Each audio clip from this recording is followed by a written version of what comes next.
Hey everybody, welcome to um, you know crap of the day. And right as we get started, I've got to bring in one of my favorite people in the whole world. What's up, Josh? What's up, buddy? You good? Yeah, man, doing real good. Good Just stuff. got some annoying news from my dentist, but God, that's not of any importance right now. Um, but yeah, man, how are you? All good on your end? I'm doing all right. It's a bit manic in my ass at the moment because I've still got kids indoors, but we'll get through it. We got this, yeah, man. Hey, everyone's got them. Kids are kids. Everyone knows how that goes. So no worries there, my man. No worries. Um, International break though. That kind of stinks. It's a bit boring. Not sure how you feel about international breaks. I know that you are from a country where football, international football is pretty good. Um, but not much speaking, on the old US of A. We're not I'm not even sure that we're playing anything right now. What about England? Do they have any friendlies coming up? I don't know. I don't really pay attention to the international breaks because I don't feel as if they really mean anything. It's normally like the Nations League and stuff. It's just Yeah, irrelevant. yeah. Agreed. And I mean, I am interested to see if eventually Madison starts getting picked, by Southgate to be in the squad. I don't think he is currently. Is that am I correct in that assumption? As far as you know? Say that again. I don't think I remember there was that chant. I think it was at Brentford, where the fans were singing like Southgate was right, uh, like you're shy, something something. So I think that if I'm not mistaken, that James Madison does not get picked right now to He's be. already been picked. He's been picked. Oh, he has been. Yes. Thank God. Honestly, he really deserves it with the play lately and how everything's been going. I mean, he's a shoe in for me. So that's great. That's great. Glad that he's going. Hopefully he gets some game time. But yeah, man, this is the second crap of the day.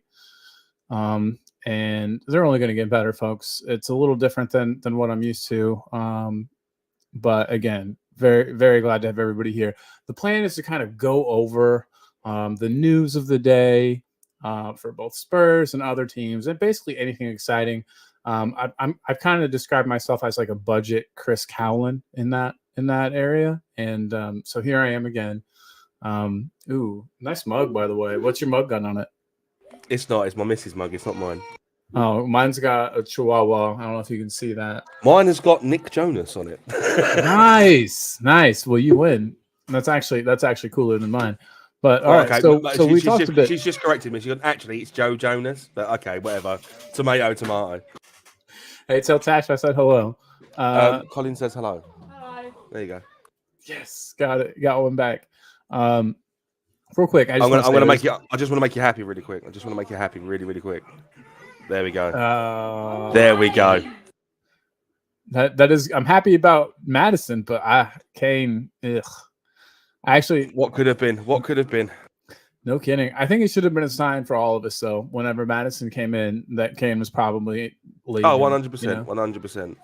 Because they both occupy so many of the same spaces on the pitch. Madison's been given kind of that free role that Kane had to sort of pop up wherever, be wherever, and the two of them, I don't even. It definitely would have been good, but I think that we're going to see something even better with Madison pinging in those nice through balls to Sonny to chase after. Yeah, absolutely. We all know Kane can't really get on his bike like that, so yeah, I'm excited. I think it is sad Kane left, but as the results show, we haven't been doing too bad without the guy, and I think everyone would agree we play a little bit more like a team now than we did. Oh, 100%. It's exciting football, isn't it? Like it's Ange ball at its finest form. It's not this boring counter attack. Let's play from the back kind of football. It's let's get as high as we can and try and create some chances. And I think it's really paid off for us. It sort of goes back to the homage of what Spurs really is about. And we have been known over the years for our attacking football. So why we started adapting this counter attack, boring defensive style of football is beyond me. The Conte appointment, and I mean Mourinho too, to a lesser extent, were both kind of baffling to me. I know that I think Levy saw it as like, oh, we've got Son and Kane in their peaks. We need to get a proven winner in here and win something. But in doing that, you're right. They threw away the entire like ethos of our club, the push and run, the exciting attacking football, like you said, that we've been known for since our club's inception, really. And it's really nice to be back to that. It is 100%. But on another note, we were all excited yesterday about Ndombele and the news of him leaving the club. I haven't seen any of this deal structure that you were speaking of. Right. And so I wondered if you could perhaps explain to us a bit about what's going on with that Ndombele deal. Prepare yourself, okay? This is going to make you laugh. Levy basically got levied. So the Ndombele to Galatasaray deal is a loan with an option to buy. And the agreed fee, if they choose to buy him, is 15 million euros. Right? Now, that's all well and good. But that fee is over 5 seasons. So that's £3 million a year for 5 years for Tanguy Ndombele, who we paid £56 million for.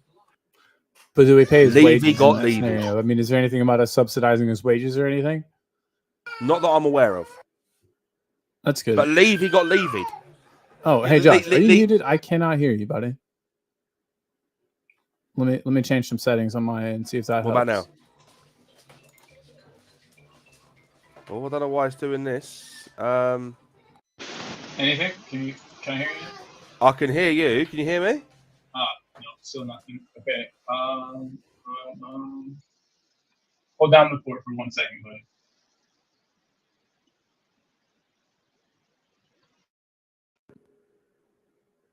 So just while Colin gets his audio started. All right. Josh, I'll be right back, man. Go for it, man. Go for it. So just while Colin gets his audio sorted out. Yes, so the Tanguy Ndombele deal to Galatasaray is 15 million euros. With that's the option to buy over 5 seasons. Daniel Levy got levied. Daniel Levy loves let's pay it over a long duration of time. Levy got levied. Levy got played at his own game and lost. Why am I not surprised? Why am I not surprised though? And I mean, he must have known. He must have known that was the deal structure. I mean, he agreed to it. I don't think that he missed a line on the, on the paperwork and didn't read that. He must have known. I think at this point, I really don't think it matters. We just want him out of the club, really. At this point, don't we?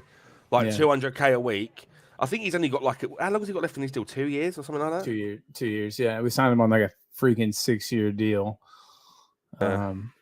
which was never a good idea. Whenever you want a player bad enough, as we did with Ndombele, I know that he was kind of being chased after by a couple of different teams at the time. You make some mistakes. Bear me a second, mate. My daughter's gone walkabout. Give me 2 seconds. No, you're all good, buddy. But yeah, oh, that's a nice tattoo right there in that picture. I wonder who that belongs to. It's a great tattoo. But yeah, with Ndombele, I mean, we all, myself included, I mean, we had big dreams about this guy. We thought, hey, maybe we have our Moussa Dembele replacement. We saw how much the team as a whole dropped off after we lost Dembele, after he left, mid-season, his final season. That was the same season as the Champions League final. We saw the drop off, and as soon as he left, we saw the drop off in Eriksen as well. And so we all, myself included, everybody, I think, had hopes that, that Ndombele could be that new Moussa Dembele in our squad, the guy that connects attack to defense, can hold the ball, can shake off a defender or two, and then lay it off to somebody more progressive. And it hasn't happened. And so even though this deal structure isn't exactly what I would like, it isn't exactly what I would I would have gone for. I mean, if we get him out the door and we don't pay his wages, I'm a happy man. I still think that if we do get him out, it'll be something like the deal with Adebayor from City to Spurs, where they paid something crazy like 75% of his wages. And I don't think we have any other choice. I don't think any team, especially a team in the Turkish league, is going to be able to cover that. Cover that 200k a week. And so I still see Spurs, even if we do get rid of him on this, small, itsy bitsy deal, I still think that we'll be paying a big portion of his wages for the next 2 years, and that's just the reality of the situation. There isn't much we can do to change that. So yeah, and I'll take this time. This is the perfect time. Whether you are watching this show live, whether you are watching it on repeat, thank you for being here. Thank you for choosing to spend your time with me and with Josh. We truly appreciate it. Just want to say, if you haven't, just go ahead and hit the like, hit the subscribe. And if you have, well, you're just a great person. And this is, please like and subscribe or don't. It's fine either way. But thank you for being here. Totally free to smash those buttons. Helps me a lot. This is just the second edition of Crap of the Day. They will get better, folks. It's kind of a new thing for me. But anyway, thanks a lot for being here. So we've kind of got the end on Belay news. We did, however, get a decent fee for Big Dab, and I'm curious to see when Josh is back, and I can actually look this up myself. I'm curious to see. Oh, there he is. Have you heard anything about the Sanchez deal? Like, is it structured really stupidly as well? Oh, I still can't hear you. Okay. I'll be in my mind. 9.5 million euros. That's front, it. No structure. Oh, but I thought it was going for more like 15. He's only going for 9. Oh, are you muted again? I can't hear you again. There's an issue going on. I think it's on my end. 1 second, sir. There we go. Well, I've sorted it. Yeah. There we go. 9.5 million euros. That's the fee, straight up. Remember when he was our club record signing for years and years? Yes. Until we got Ndombele, if I'm not mistaken. Crazy stuff, man. Yeah, it's but crazy. At least we're rid of him. I'm not sure his wages were insane or anything, and it is kind of scary having Eric Dyer. Got a phone call for work, mate. Give me 2 seconds. You're all good.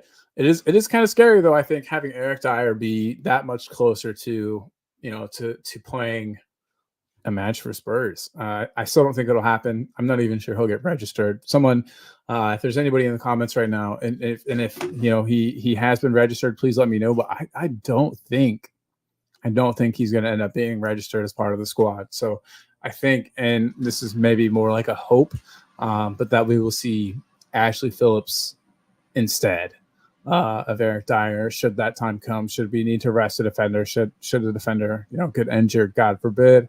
So the long season kind of bound to happen, at least for maybe a short spell of time. So really hoping we see Ashley Phillips. I'm wondering what you guys all think. Maybe if you're watching this on repeat, drop a comment.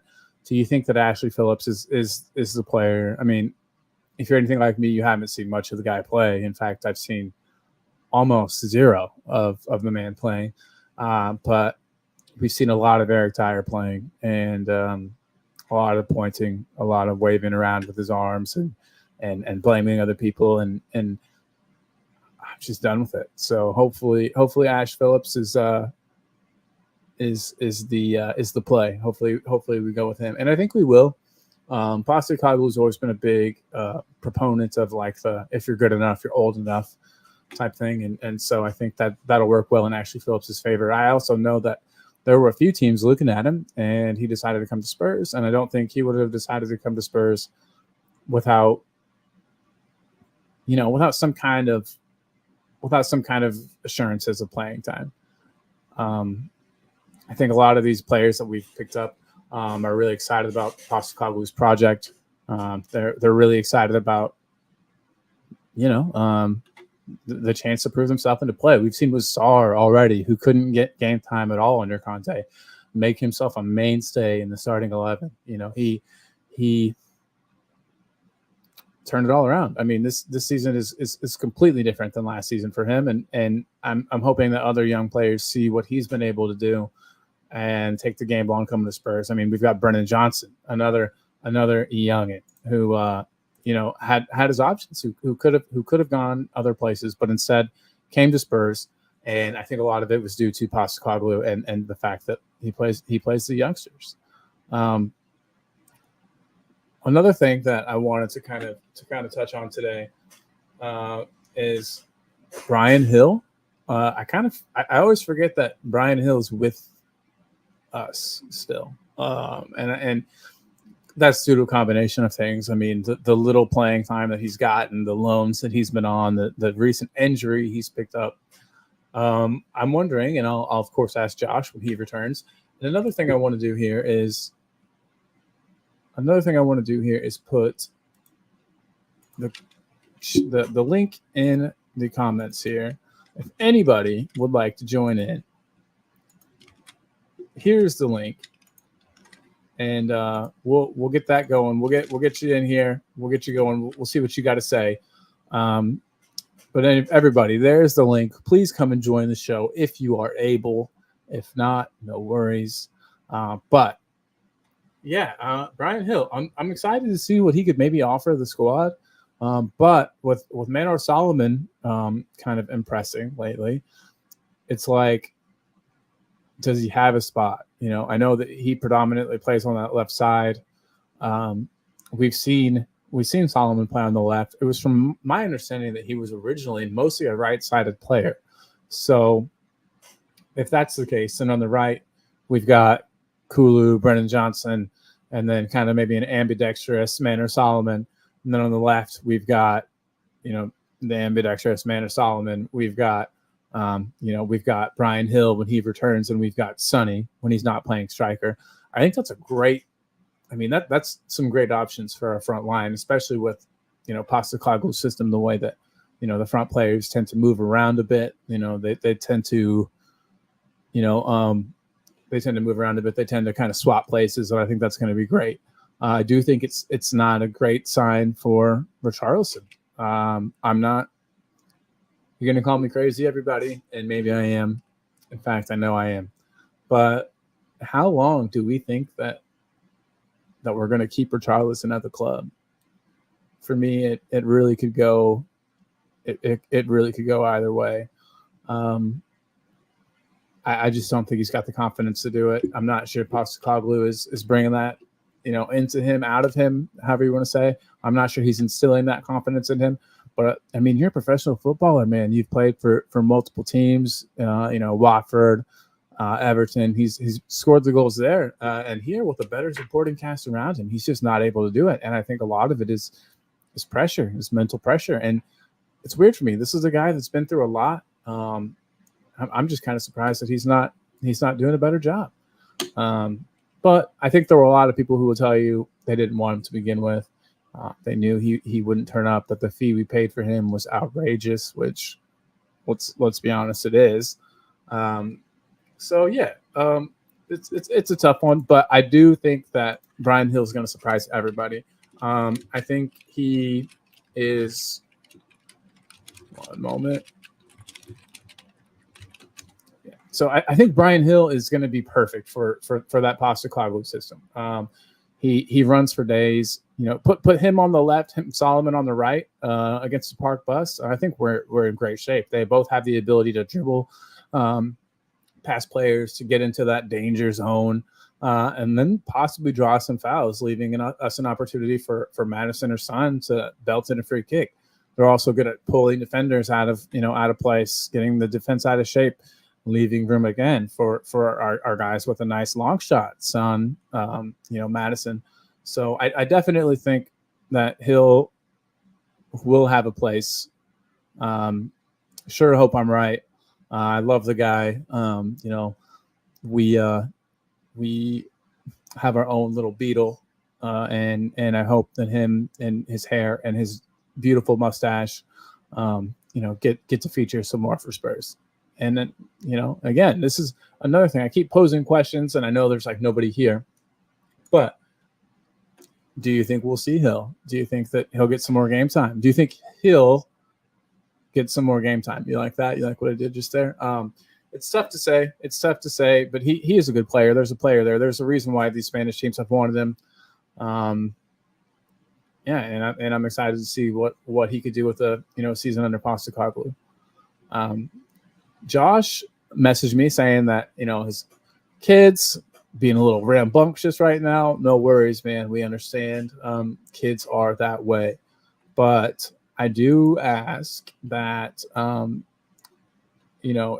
if you are here and you're in the comments, um, just drop like a little hey or something like that. Just say what's up. Hey, he's back. Whoa. I should be all right for about another 20 minutes, half hour. You bought a couple minutes of quiet from him. Yeah. How much did you have to pay for the him? time being? I've had to put Baby Shark on the TV.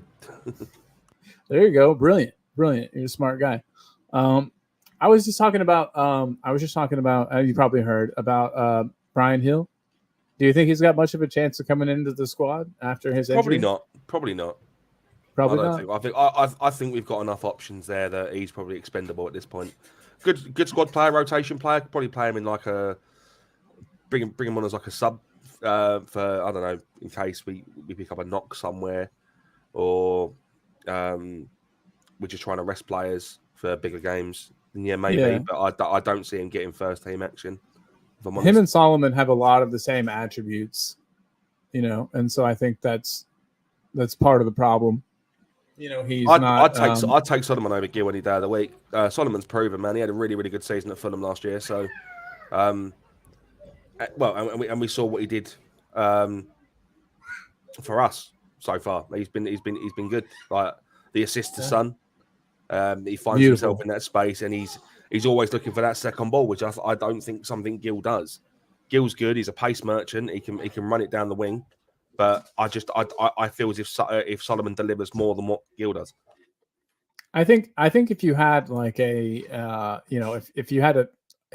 playing against a team that's really parking the bus, and you put Solomon on the right, Hill on the left, Son in the middle, I think you might actually have a decent that might be a decent idea for some against some teams. They can dribble past players, they can get into that danger zone, maybe get fouled, win us a free kick.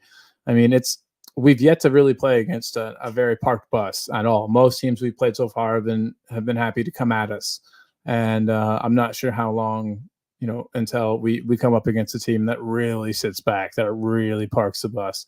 And so yeah, I don't know. What do you think? Do you think we're going to be okay against those teams? Do you think we've got the tools to break those teams down, or is that where we're going to struggle? We beaten Manchester United quite convincingly with a team that they've done a lot of business, and they've brought in some players that were supposed to make them better, and we showed that Ange ball is the way forward for us. So I don't see why we shouldn't be going out and performing against the big teams. Chelsea should be an easy 3 points, considering that they're not playing very well at the moment. I think our main test, the three big teams in the league that are going to give us a real test. But I wouldn't even say three. I'd say two. Arsenal and Man City, I think, are going to be the big. They're going to be the big two tests. Obviously, we are Manchester City's bogey team. We like to pick up points against them. We do it for fun. But Arsenal look formidable. They look absolutely incredible this year. I haven't watched away from them even a sliver of their football yet this year. Better than last season, even.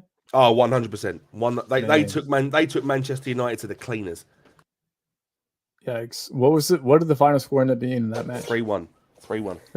Well, not quite a 2-0 like certain Spurs, but no, you're right. But it was still a good game. Oh, absolutely. And I wonder how their new players are going to bed in. I know they've picked up a couple new guys. Declan Rice scored a last-minute winner. Who did? Declan Rice. Oh, well, Declan Rice is class. Everybody knew he was class. I mean, he's not £105 million class, is he? I mean, the market's completely fucked right now. It's so volatile, isn't it? Yeah. It's there's 50 million for Brennan Johnson. I guess it was only 40, but 40 million pounds. But 47.5 million it was. Wait, what? Brennan Johnson was 47.5 million.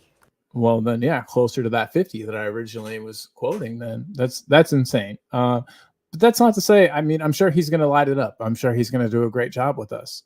Brennan Johnson, the way I see it, right? Ange Postecoglou is a coach. We are not coaches. We are just fans. We have a say to a certain extent. But Ange knows what he wants. Ange has got his own team that go out and scout these players. And if he's hand selected Brennan Johnson, then so be it. As long as it isn't a Levy signing, as long as it isn't a club signing, like I feel this Alejo Veliz actually is. I fear he's a Levy signing. As long as we get the players that Ange Postecoglou wants in the Ange Postecoglou system, I think we'll be good. If Brennan Johnson's been hand selected by Ange, I will back him to the head and high water. I'll sing his name. You know what I mean? Brennan Johnson wears the number 22, plays for White Lane. You know, I don't mind that. Like, let's go for it. Let's get behind the boys. Yeah. So with that said, though, and him being the number one choice for Postecoglou, I say this a lot, but it seems more and more like we are planning to play Sonny as a striker for the rest of the season. I think you need to. I don't think Richie's the answer. Look at it. Son plays down the left. Was it the left? Yeah, it was the left. Mm-hmm. Plays down the left. Does absolutely nothing. Can't get a crossing. Can't get the delivery to the box. We play him up front. He scores a fucking hat trick. First game. It says everything you need to know. Like, play Son up front. Richarlison isn't the answer. Richarlison is probably going to be like a European Cup footballer we've seen in a couple of seasons. He was in the Champions League. He was our top goal scorer, and he scored every goal by a header. It says everything, really, doesn't it? Like, true. Sonny, if you want to score goals from open play, Sonny is the guy. And when you think about it too, Sonny's goals in that hat trick, that first goal, there's no way. For one, Richarlison wouldn't have had the composure to bring the ball down the way that Sonny did, but he definitely wouldn't have had the composure to chip that shot in. You know, he absolutely slammed it. I know. A Panenka's a penalty, but it was like a Panenka-esque kind of shot, wasn't it? He just it looked like he was going to put his foot through it and then just chipped it. Lovely. Yeah, and I thought he waited just a second too long too. I was like, son, you should have hit that first time, bud. You shouldn't have taken that touch. Now they're ready for you, and then dink, just right over. It was beautiful. Oh, hey, we got Nick Brown in the house. What up, Nick? Thank you for being here, my friend. Big up, good looking out. So looking forward to seeing what Brennan can offer us on the pitch. And 100%, 100%. I look very forward to it. Very forward to it. Yeah. The only question is where he's going to be played, but I play down the right. You think so? Yeah, 100%. He'll replace Kulu. Kulu's not really been playing up to this. As much as I'll sit here and say I will not tolerate Kulusevski slander. Yeah. You've got to be realistic. He hasn't really been playing well. Yeah, he picked up a goal. He just doesn't have the pace at all. I mean, I think if that's it. I mean, against teams like Man City, you need that counter attack. You need that counter attack speed. And if you're going to pass it to Kulu, he's not going to be able to bomb it down the right anymore. Brennan Johnson will. Yeah. So with that in mind, I don't like Lo Celso. I don't think Lo Celso is a good player. I think he dawdles on the ball. I think he takes a second too long, and I think that's due to him playing in Spain so long, where he's had more time on the ball. Do you think that Kulu could be? It's hard to say without laughing, but that Maddison replacement, should Maddison have to sit a match? Absolutely not. You don't think? No, Maddison is a different class, mate. He's a different kettle of fish. He was born to play for Spurs. He fits into this. Yeah. He was born to play under Ange Postecoglou. That's the realistic approach to it. Ange could have put him in at Celtic and he would have performed exactly the same way. The Ange Postecoglou system suits James Maddison and it suits Spurs. I'm looking so forward to this. Looking very, very forward to what the future holds. Same, absolutely, and I think as long as he gets to see out his contract, we've seen a lot of managers not make it a full season at Spurs, but something about this feels different to me. He's a Poch. He's Poch 2.0. Yeah, 100% better though. I like 2.0. Yeah, and a better version, I think. Well, he's got. Have you looked at how many youngsters we've actually loaned out this window?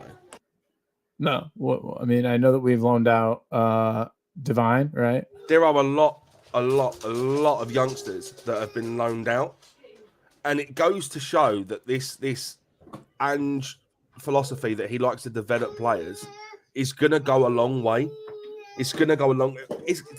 We've just loaned out. I think Tarkowski or whatever his name is, another youngster from the development squad. But we've sent him we've sent him down to League Two, giving him English football. We're giving him first team English football. That's what you want. Yeah, absolutely. Absolutely. And real quick, I want to say, Nick Brown, for one, thank you for being here, man. Having you in the comments, it's great. I know you've probably already liked and subscribed, but if you haven't, if you could, I would love it. And you're a real cool guy. I can already tell. So just go ahead and, if you haven't. And again, I appreciate you being here. But yeah, real quick though, he was saying he's surprised to hear that that he wears the number 9 for Wales. I mean, I'm not really.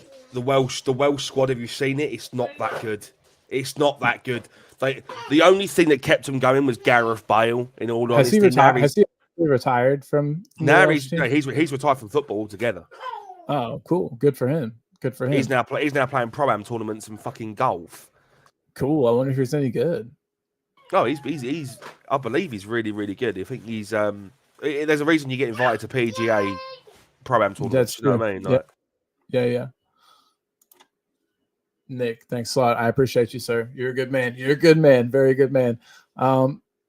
Yeah, I mean, I just feel like there's nothing but there's no reason not to be super excited about this season. I think it's going to be something really special. As long as we can keep Son fit. This is going to be my kind of wild statement for the day, but I don't know if Richarlison stays with us next season. I don't know. He doesn't. I reckon we need to sell him. We need to cash in. But for how? I mean, this is going to be another one of those situations where Levy's going to. You think we can get that for him? Yeah, 100%. Give me just 2 seconds, mate. My daughter's done an escape. She's done a Houdini again. She's escaped out the living room. All good, man. All good.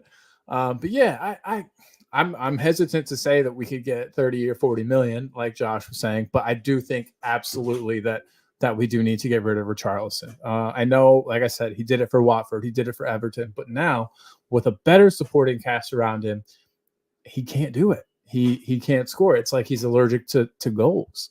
And, I mean, for your striker, that's a problem. And as Josh was saying earlier, last year in the Champions League, he was our leading scorer, and they were all headed goals. That's an issue. And then going back, I'm kind of repeating myself, but going back to Saturday, I don't think that Richarlison scores maybe any of those goals that Son scored for his hat trick. So we need to play Sonny at striker. I'd say we're kind of in a bad way if Sonny gets injured because we have to put Richarlison back as striker. Do you really think what team do you think would pay 30 to 40 for him, Josh? Oh, I think you're muted. There'll be a team. There'll be a team. Don't worry about that. We'll get some return of investment. He's going to be valuable to some teams, even if it's abroad. Like we'll send him somewhere in France or somewhere. Maybe he could do bits. Maybe. I think what's needed is he needs a league where the build-up play is significant. It's not as fast-paced. Yeah, agreed. And Nick's saying that Levy won't want to sell him on the cheap. Exactly, Totally which is why I think 35, 40 million pound is probably what you'd get for him. 50 million is what we paid for him. You need to take a cut on it. You need to take a loss on this, unfortunately. Even the Saudis, 100%. Nick's just probably up. Exactly, 100%. Saudis will do well. Yeah. I mean, if he's willing to go there, I don't know how big his ego is and how big he is in his own head. I mean, we've seen that with a lot of our players that they think they're too good to go to some of these lower teams. We saw that Højbjerg wouldn't go to Fulham, just flat out rejected Fulham, which kind of messed up Fulham's transfer deals. They were gonna let go of Palhinha. And then that whole Palhinha to Bayern Munich deal reminds me of the Odemwingie to QPR deal. Yeah. I don't know if you remember it. Peter Odemwingie, he played for West Brom. He drove all the way down to QPR to try and secure a move, and West Brom didn't even say he could go. He just went all the way down to QPR to try and convince him to sign him. Just sat there like in the parking lot, right? Sat there, yeah, pretty much, yeah. It was when Harry Redknapp was in charge. Good old Harry Redknapp. I miss that man. I wish that they had him do more like punditry or something. Harry Redknapp is a lot of fun. Manager that got me into Spurs. But anyway. It's gonna be tough, and I feel bad for Richarlison. I mean, he seems like a great guy. He, his come up story of where he came from, and selling ice cream, and just generally struggling. And when he got his first deal, you hear that story about how he gave away all of his gently used gear to his teammates that didn't have any after he got some sponsorship deals and some new gear. And he seems just like a genuinely really nice person. But I'm not sure if it's his confidence is shot or what. But he just can't score goals. Nick, I'll just ask you because you're here. Do you think it's a confidence issue for him? Clearly looks that way, but it's not good, whatever it is. And I think that until we can maybe there's a chance that we could still be in for well, real quick. What do you guys think about Hugo Lloris making any excuses under the sun not to go? That's a good one too. Yeah.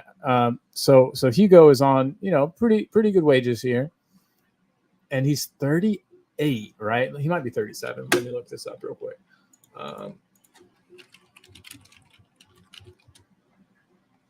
So he is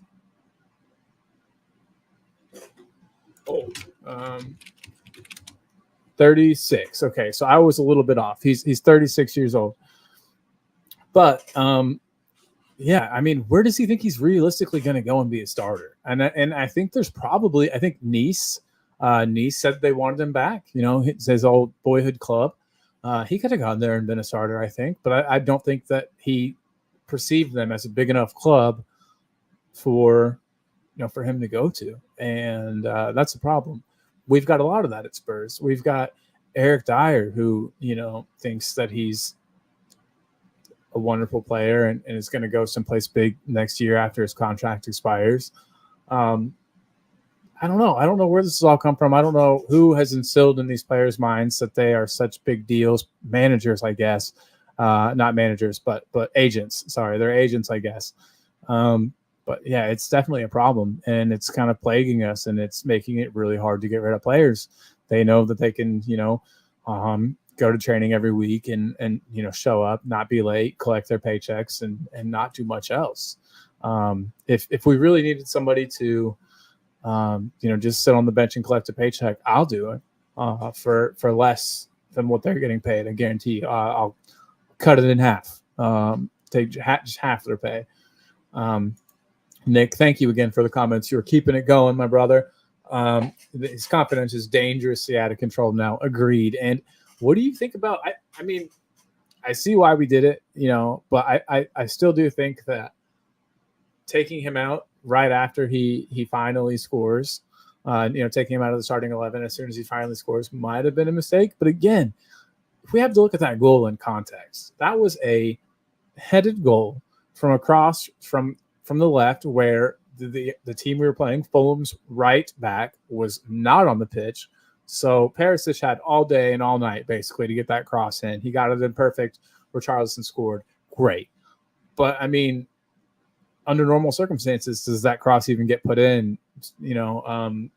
People say, and I don't want to talk about this match too much, but people say, oh, we lost it in penalties. Anything can happen in penalties.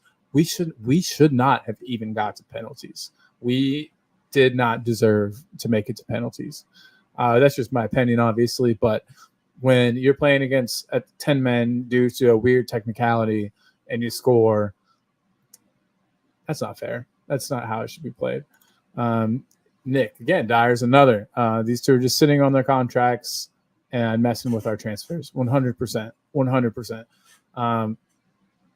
I've heard people argue that we should have just torn up their contracts. But then, you hear people like Sean from Spurs Talk Show. Shout out to them. Great channel. But, you hear people like him say that would have really messed with our FFP to just pay out those contracts in lump sum. Oh, you're still muted, Joshua. You know what? There is one player we should bring in, I think, would be. Are you not? Hold on. I can't hear you again, man. Can you not hear me again? What the fuck? This is terrible. Hang on a sec. Wait for Colin to come back, and then I'll drop the bombshell that I wanted to drop. Oh, is he back? Can you hear me now? I might have to delete this one. This one has not been a good stream, but hey, they're getting better. They get better every day. Your microphone's gone bad, mate. Oh, thank you.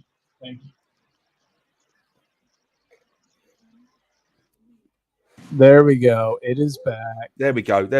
There is one player that we could bring in, and I think would be a good addition to the goalkeeping team that would not break financial fair play and would be a good replacement for Lloris as a backup. Who's that? Mr. Kasper Schmeichel, who is currently a free agent after being released from Nice. Whoa, hold on. He's a free agent right now? He's a free agent right now, yes. Hey, Kasper Schmeichel is currently a free agent. Interesting. Very interesting. I think he'd be I don't think he would be as good as what Fraser Forster is. Because I think Fraser Forster's still got it in him. Like he's a big guy, isn't he? But we saw in the penalty shootout, Fraser Forster just gave up. He didn't even attempt. He did not even try. Yeah, he didn't. And there is currently no rule against clubs going out and signing free agents. Just saying that. Well, from your lips to Levy's ears, I hope that we can make that happen. It's a free. If he's a free, he'll do it, won't he? How old is he though? I can look that up too. 34, I think. Nice. Okay. He's 36. He's 36. Okay, so same as Hugo, but I wonder why he was let go from Leicester. Because Leicester were trying to upgrade, weren't they? Leicester's what? Leicester were trying to upgrade. That's what it was. Fraser Forster's 35. So okay, there's not much difference between the two. Yeah. Do you think that that Schmeichel would have been better in that penalty shootout? Oh, 100%. I think at least Schmeichel would have at least tried to save a penalty instead of just diving on the floor like a pack of sardines. Yeah, that was rough. It was hard to watch. I mean, but you do have to. I think they need to change the rules maybe about run-ups on penalties. I do think that penalties are very like stacked against the keeper. You know, I mean, the odds of a keeper making a save are so much lower. I just don't think like you touched on it and you said it very, very well. We shouldn't have even got to penalties. I don't think we deserve to have got that far. The way I see it is I just don't think Ange cares for the League Cup. I think the FA Cup is going to be the one that we go balls to the wall for and just go for it. And I'd love to see that. I'd love to see the FA Cup come back to us. Do you know what I mean? Like, oh yeah, much bigger trophy than the Carabao Cup. Even just a trophy. Like, yeah, I would have taken a league. I would have taken a League Cup as like a last resort. But now there's no reason why we shouldn't just go for the FA Cup. Yeah, 100%, 100%. And Ange, you know, from his time at Celtic, we've seen that he takes the cup seriously. Well, at least he did last year. He's a winner, mate. Everywhere he goes, he wins. Everywhere he goes, he wins. That's what we have there. So real quick too, while we're on that, and everywhere he goes, he wins. And while we're on that subject, there's a couple Spurs fans, and I don't want to name names. You probably could guess who I'm talking about, but who are very upset with the Postecoglou appointment. Fuck them. Fuck them. Sorry, no bollocks. Spurs are, you know, accepting mediocrity, and that will be a mid-table team. How are we accepting mediocrity by having a manager? How are you accepting mediocrity by having a manager that develops youth? Like his actual philosophy is youth development. We loved it when Poch came. This is literally looking at Poch in the mirror. Like we have a fantastic manager there. We have a fantastic manager there. So why are some fans doubting him? Like we've just convincingly beat Man United 2-0. We've just beaten Burnley 5-2 away from home when Turf Moor is always a tough game for us anyway. There's no excuse to sit there and there's no reason for the Ange hate. Like, get on the train or fuck off. I think some of these people are just, I think that's their shtick, is being negative. You know what I mean? And I'm not even sure they mean it, to be honest. They're just trying to be controversial, aren't they? That's what it is. Yeah. Yeah. I mean, there's no reason. Drop a comment in the private chat. Tell me who said that. Yeah, absolutely. Absolutely. Like I said, you'll be able to guess. I think I have an idea. But I mean, this is everything you need to know. Delusion in its finest form, mate. But it just hurts me. I mean, I just wish people. It's finally, we've had last season where everybody was miserable all the time. You know, all of these streams were doom and gloom, and cursing out the ownership and Donegal and Levy, and I'm not saying that doesn't need to be done still, but it's awesome that this season we actually have something to get excited about, and in a season where we still have people complaining and being upset and saying that we're not aiming high enough, and I don't know. I know that I guess a lot of that probably comes from selling Kane and not signing another like big name striker. Do you think? I'm all for the criticism of not signing a replacement striker, because I'm one of those guys. I'm like, we haven't gone and spent big money on a striker like we should have done. A gift or ban would have been perfect in this system. We've signed a 19-year-old striker from Argentina who isn't going to get any first team minutes until at least January. But then you have to look at the bigger picture. You have to look at it and think, did we know Kane was going before Ange was even appointed? Which is why we made all those signings. Like we knew Daniel Levy knew he was going to accept a deal, and he spent all that money knowing that Kane was going. Like he's sort of paid for replacements in areas sort of like the Bale deal. 100%. The season of the Magnificent Seven. Yeah, the Magnificent. Yeah, we were like, oh my god, look at all these players we're getting to play with Bale, and it's even then, do you know what? Even then, I don't think. Everyone sits there and says, "Oh, the only good signing we made out of those was Christian Eriksen." I think people are sleeping on Paulinho. I think Paulinho was fucking class. Like, there's a reason he played. There's a reason he played for Barcelona. Like, let's put it that way. Yeah, he just couldn't do it for us. There was. He didn't have very many good matches. Man. I think he was fucking quality. Are you? Well, we're totally ignoring that one shot that he had that was like scuffed and I don't know. Even Harry Kane misses penalties. I'm sorry. Even Harry Kane misses sitters. It's true. That's true. I think Eric Lamela was not Eric Lamela. Yeah, Eric Lamela was another good one out of Eric Lamela was criminally underrated, but I don't. Yes. I just, love the guy. He was proclaimed as the Argentinian Cristiano Ronaldo, wasn't he, at one point? Yeah, we got him the like reincarnation of Messi. We got him as like a Bale replacement. I feel like he was the player that was supposed to. Very good cup player. Yeah, true that. And he was a shit ass as well. And he was a shit ass. Yes, and we need that. And I think Madison has become that a bit, which is great.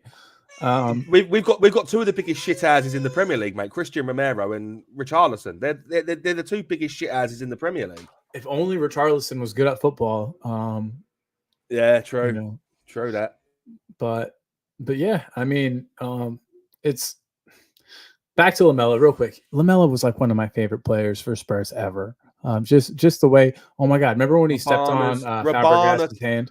Yeah, Rabana and the Rabana kicks as well. The two Rabana goals that he scored for Spurs as well. Do you remember the one in the North London derby? It is a shame. Didn't he win the Puskas for one of those as well? Yeah, he did. I can't remember if it was for that one. Yeah, I think it might have been for that one, the one against Arsenal. But the one against, I think it was Sheriff or whoever in the Europa League. That one was nasty. That one was grosser in my opinion because it actually got some lift on it. It ended up in the top corner. Oh, whereas Eric Lamela actually won it. Eric Lamela won it in 2021. Really? I'd love to know Okay. what goal we scored to win that then. Sonny won it in 2020. I'm going through all the Puskas winners.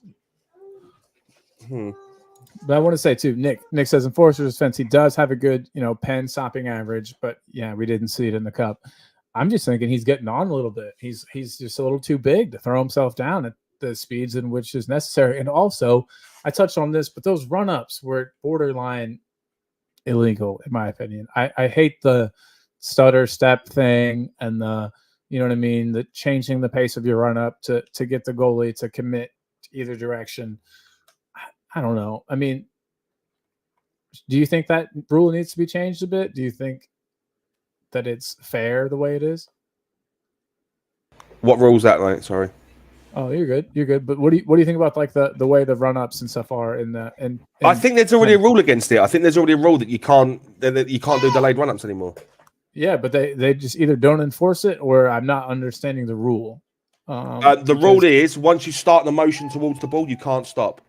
Oh, so you can slow down and speed back. Yeah, up. you just can't do like You know, like the hops that they used to do to try and throw the keeper off. I mean, it looked like a bit of those kind of going on in the match against Fulham. But anyway, I mean, one thing I've noticed is I don't really see any of our players doing that. Our players kind of, it's like all business, run up, smack it, goal. Eric Lamela like won the Puskas in 2021 for his goal against Arsenal. Nice. Sucks. I think he got red carded that game, and I'm pretty sure we lost. Or no, we tied. But he got the Puskas in a match where he got red carded, which is pretty sweet. Yeah, and we're the only team as well to have 2 back-to-back winners of the Puskas Award. Sonny won it the year before, and then Eric Lamela won it in that year. We need to start that train up again. I know that the goal, his first Maddison's goal was a fucking peach, though, man. Did you see Maddison's goal against Burnley? That was an absolute screamer. Oh, smacked it. I could tell as soon as he had that little bit of space and received the ball that that's what he was going to do. And I think the keeper did too, for what it's worth. He just couldn't stop it. He just could not stop it. And I think Maddison's going to continue to score for us. We were talking, we've talked a lot about, who's going to replace Kane's goals. 30 goals a season need replaced. We were never going to sign a player to score those 30 goals a season. And you're never going to get a like for like. You're never going to get a like for like with Harry Kane, ever. Yeah, absolutely. I would rather have 2 or 3 players that can score those 30 goals collectively than just one single player, and then we're heavily relying on one player. Yeah, 100%. I mean, you've got Sonny, you've got Maddison. There's 2 there that can bag goals. Yeah. And then hopefully we can get, I don't know, Basuma comes in with 5, Sarr comes in with 5. Basuma's actually, do you know what? I actually rate Basuma this year. Basuma's been absolutely incredible for us. He looks like the player. He looks like the player that played for Brighton. 100%, 100%, and it looks like this system's working for him. I just don't understand why we signed him when we did. But I'm glad we did, because who knows if we would have been able to grab him. I think we signed him when we did, Josh, because there was that little bit of speculation around him and criminal activity and whatever, and then it ended up being okay. But I think we got him at a very discounted price because of that, and I think Levy saw that and was like, he should cost at least twice this, so let's grab him. Oh, I still can't hear you. Did I lose you again? I'm going to have to switch headphones. Do you think £40 million was a discount price? I do. I really do. Okay. I think he was worth 70, and I'm not even joking. The reason you can't hear me, dude, is because I have to mute my mic on this every so often. Okay. Which is why sometimes I don't realize that I do it. No worries, man. Yeah, thank you for being on. I know that you've got family stuff, you've got commitments. Yep. I did not. I did not advertise this stream, so nobody's here. I'm kind of doing that on purpose, since I'm these are brand new. I don't want they're not going to be great at first, so I'm kind of slowly letting people kind of in. And I was going to stream tonight. But I was going to do something completely off the beaten track. I was going to do a Football Manager stream, but I'm now working tomorrow morning, so I can't. Oh snap! What are you doing tomorrow? Just sorry, I'm window fitting, man. Sweet, fun stuff, dude. I got up at 5:45 in the morning. Oof. Hey, but Nick agrees. Basuma was a great deal, and I completely agree. He would have cost upwards to 70, I think, had he not 100%. Had the legality stuff hanging over his head, and thank God that all turned out okay. We've got him. And by the way, God, this is a terrible segue. I'm kind of probably going to hell for this, but did you see that Thomas Partey is out with a groin injury? Oh, how ironic! Yeah, the jokes just write themselves, man. You don't even have to say anything. But I don't rate him anyway, man. He's gonna get bantered to hell and high water this year from every team in the Premier League. Definitely, absolutely. And I was gonna say too. So with Declan Rice's signing, does he even have a spot in their squad anymore? I don't know. In all honesty. I think he's been signed as in case something does happen. Yeah. With the intention to permanently replace. Yeah. Agree. Who else did Arsenal? They got, it wasn't Mason Mount. I know Mason Mount didn't move. Who was the other guy? Oh, they got Kai Havertz? Kai Havertz, yeah. Why? He's been an absolute pony, isn't Yeah, I don't understand. That's one that doesn't make sense to me. That almost feels like money laundering or something. Like what? Foot You washing, know? yeah. Yeah. What is going on there? I know this isn't an Arsenal show, but crack of the day. We like to touch on all teams and see what's going on. With all teams. Yes, Partey seems to get a lot of injuries, and glad he's not here. Well, yeah, I'm glad he's not here. Was there ever a time when we were in for him? I don't even know, No, Josh. I no. didn't ever hear about anything. Good. Yeah, I'm glad he's not here too. I wouldn't want him anyway.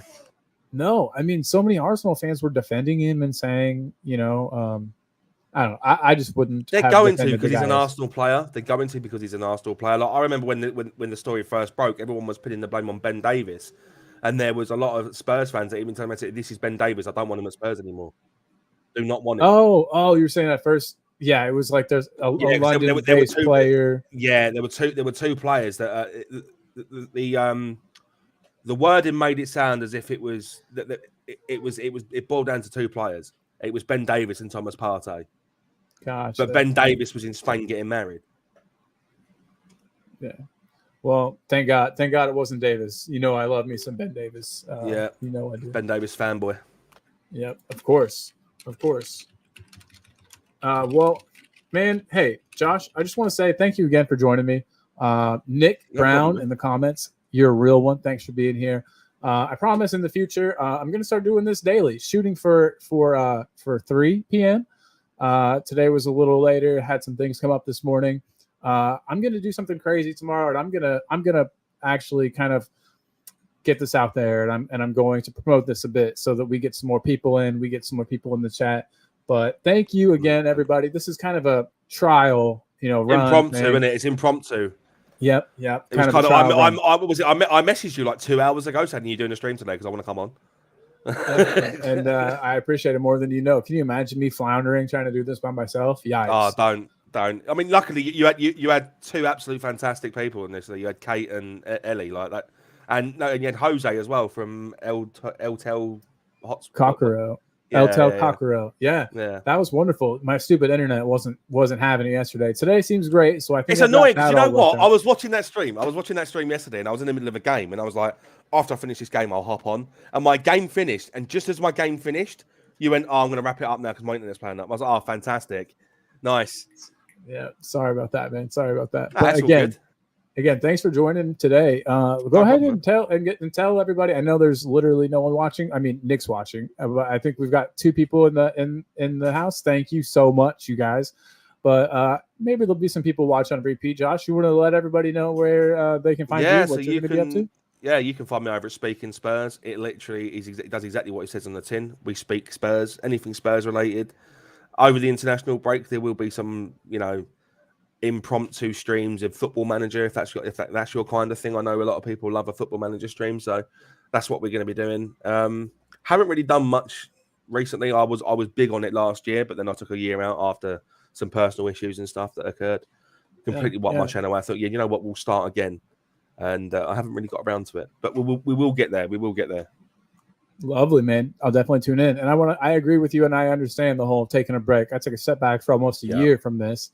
And so I'm slowly building things back up. I think I'm at like 220 subs. I'm not usually want to talk about subs or beg for subs, but if you wanted to subscribe and you haven't subscribed, anybody out there, I would love it. Best way to support channels is through joining the channel and through super chats. Unfortunately, YouTube is one of those platforms that you cannot do that until you are 1,000 subs. So the goal, I think, for both of us is to reach that 1,000 mark and then go from there. That's the best way to support channels. Even just so much as liking a video as well helps us get the algorithm going. Huge. And it's huge for the algorithm. Absolutely. Where are you at subs wise currently? 189. There you go. You're catching up to me. I lost like 40 because I took a massive break. Yeah. Same with me, man. But hey, Josh, again, thank you for joining me. And thank you very much, bro. Yeah, we Nick says good show, guys. Thank you. You're way too kind. Thank you, man. You're way too kind. Thanks for being here. We'll be here tomorrow. Well, maybe Josh will. I'll be here tomorrow, 3 p.m. Maybe I will. Depends on what time I get back from work. Yeah. So hopefully we'll see Josh, but you'll definitely see Yep. me for another edition, episode 3 of Crap of the Day. Thanks a lot, everybody, and come on, you Spurs. Have a wonderful day. Go Come out on, there and Spurs. kill it, guys. You got this. Life is